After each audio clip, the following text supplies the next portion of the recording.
Hi everyone, Theo here. It's now time to do Striking Tree on Ruthless difficulty. This map has a lot going for it. Forest rifles for your huntress, pole arms for your monk, leaf blades for move speed, stat sticks, and accessories as well. There's a lot to like with this map, not to mention Jade Islands on survival. So let's defend the power of the tree and save the day once more.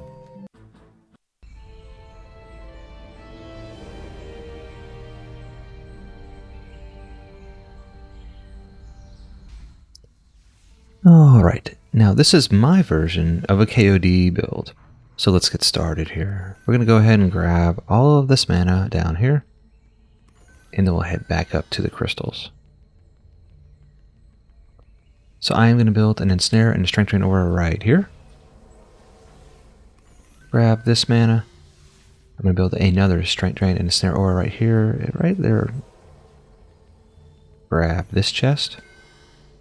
And we're going to go up into the tree. And we'll build another Ensnare and Strength Drain Aura right here.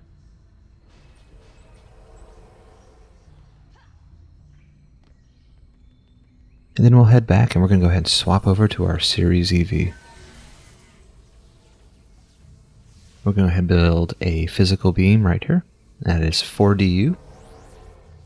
And we'll build a 4DU buff beam with two 1DU reflect beams.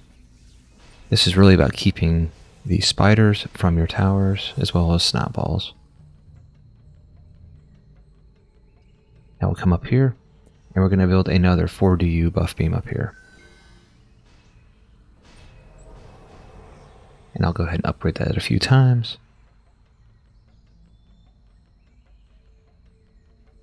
We will now come back to our forge. We'll swap over to our Hermit. And we'll be building a Nature's Pylon. And we'll just stick it in here. Yeah, that's fine. So we're going to come up to the tree. And we're going to be building two seed bomb towers. Now I'll be angling these seed bombs so that they're covering two paths. That path over there to the right into the main path. And then the path to the left and the main path. And the seed bombs are close to the crystal on purpose. We will grab our last chest, and now we're going to go ahead and swap over to our Adept. And for this build, we're going to do one LT, and the rest will be DSTs. So we're going to have one LT, and we're going to point a DST at each path, there, at the crystal path, and the other path that way. And then you see how I'm pointing it right at that little, kind of in between where I built my auras. That's the angle we want to point those DSTs. If we want the DSTs to kill the boss, that's kind of what we want. Because if we have them any kind of other variation, they'll end up targeting other things and the boss will just take forever to die. So we swap over to our Tower Boost Monk. We'll get our Tower Boost started and then I'll start the upgrade process. So this build is about the towers killing the boss. Now you can definitely bring in like a huntress or a long range sniper, like maybe like an apprentice, and shoot the boss. But why do that when you can have your towers do the work for you? So I'm going to stand down here. I'm going to do some upgrades while this is happening. I want to upgrade down here first, and then I will worry about upgrading up top. Now the thing you'll notice in almost every wave is that up here, we do have an Ensnare, which is going to slow down mobs, but these wyverns take forever, and those seed bombs just aren't always hitting them.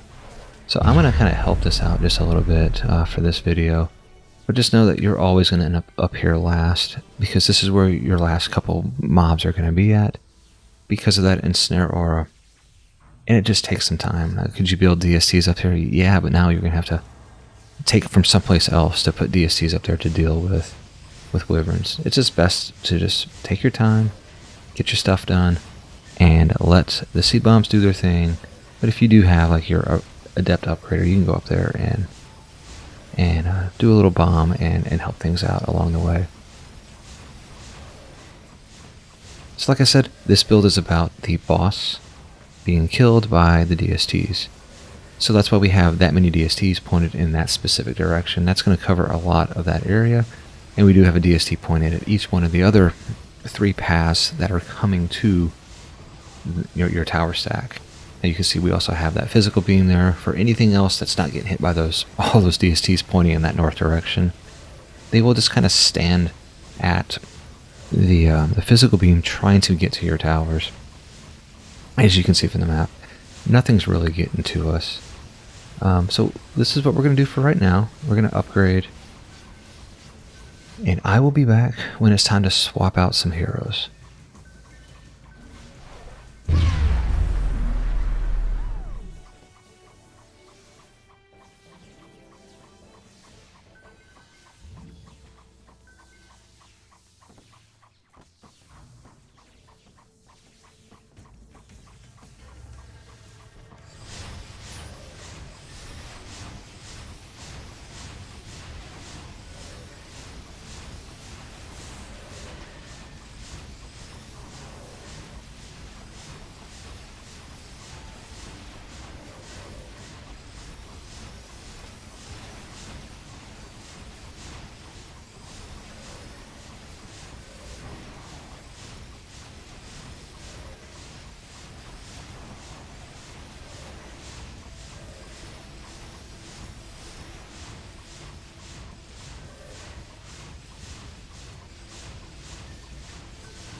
Alright, I am back. So now we're going to be swapping over to, well, I guess basically whatever hero that you want. So I'm bringing in a Huntress, and the reason I'm going to be using a Huntress is because I'm farming this map for forest rifles.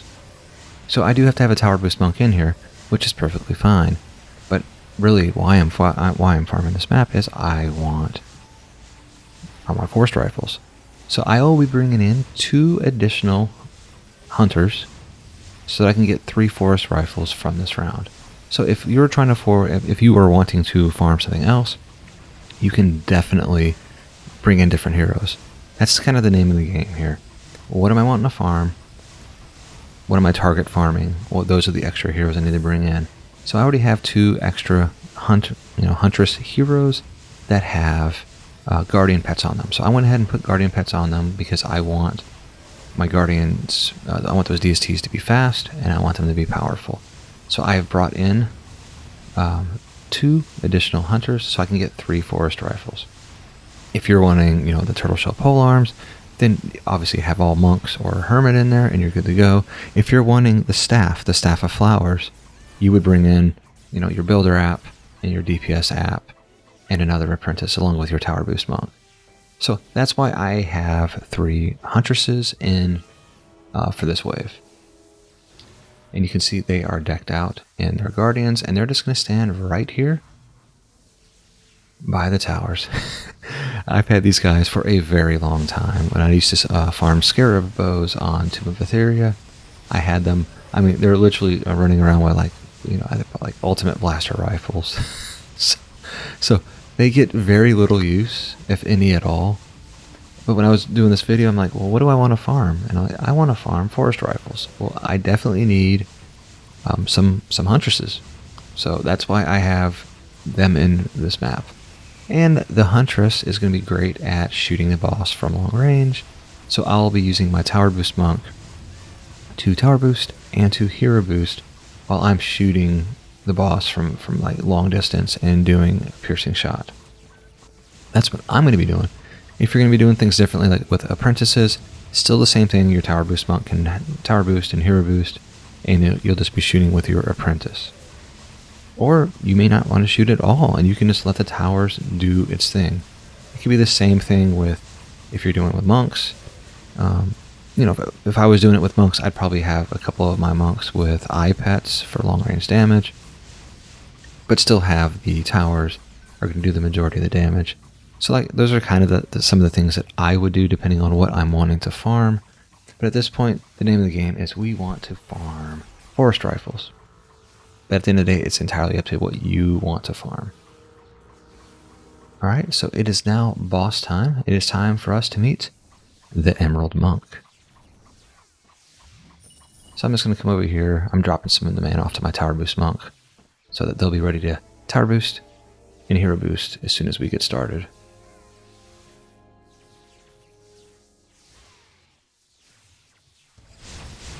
And here we go. I got my tower boost and my hero boost started. Yep, there we go. Now I'm going to get my huntress ready to go. And my huntress is actually a little bit too far for any of this to work. I need to get like a little bit closer for my piercing shot to do some things. But you can see right now the boss is taking some damage from those towers as it's going down. But now I have the boss within my sights, and I am just sending piercing shots at it while tower boosting and hero boosting at the same time. So this fight will be over soon. My towers are doing the majority of the work, with my huntress being a supporting hero and doing what she can through this boss fight. Now, if you are struggling with this part here and mobs are getting to your towers, I would suggest building some minions at those 3 entry points. Not the point where the physical beam is, but the other 3 entry points. I'd put up some minions there if you need to, just to keep them off while you're dealing with the boss. Now let's see what we got. And we were not successful in getting a ++ force rifle. It's it happens. Less than 9-minute combat time. I don't know if that's considered good or bad. But for me, I'm actually pretty happy with that combat time. That's not too bad for me. I'm sure there are others who are faster. But that is all I have for this video. Thanks for watching, and happy farming.